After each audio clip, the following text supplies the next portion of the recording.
শুনেছি লুক আসবে খুব শীঘ্রই। ইভেন আপনি কিছুদিন আগেই আমার সাথে যখন কথা হচ্ছিল বলছিলেন যে ডিসেম্বরের মধ্যেই হয়তো একটা ফার্স্ট লুক দিবেন। একদম 20 তারিখের আগে দিয়ে দিব। ও মাই গড, এটা কি দেখালো শাকিব খান! বরবাদের ট্রেইলার দেখে ভয়ে গায়ের লোম দাঁড়িয়ে যাবে।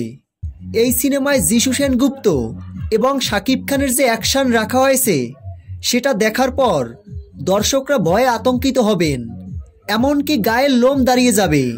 বাংলা সিনেমায় এমন অ্যাকশন এর আগে কখনো কেউ দেখেনি। বরবাদ সিনেমা একদম নিখুঁতভাবে নির্মাণ করেছেন পরিচালক মেহেদী হাসান হৃদয়। দর্শকরা যে অ্যাকশনধর্মী সিনেমার জন্য এতদিন অপেক্ষায় ছিল, এবার দর্শকদের সেই প্রত্যাশা পূরণ হতে চলছে। প্রিয় ভিউয়ার্স, ভিডিওটি দেখে আপনাদের কাছে কেমন লেগেছে ভিডিওর নিচে কমেন্ট বক্সে কমেন্ট করে জানাতে ভুলবেন না। ভিডিওটি ভালো লাগলে একটা লাইক করে দিন। ধন্যবাদ।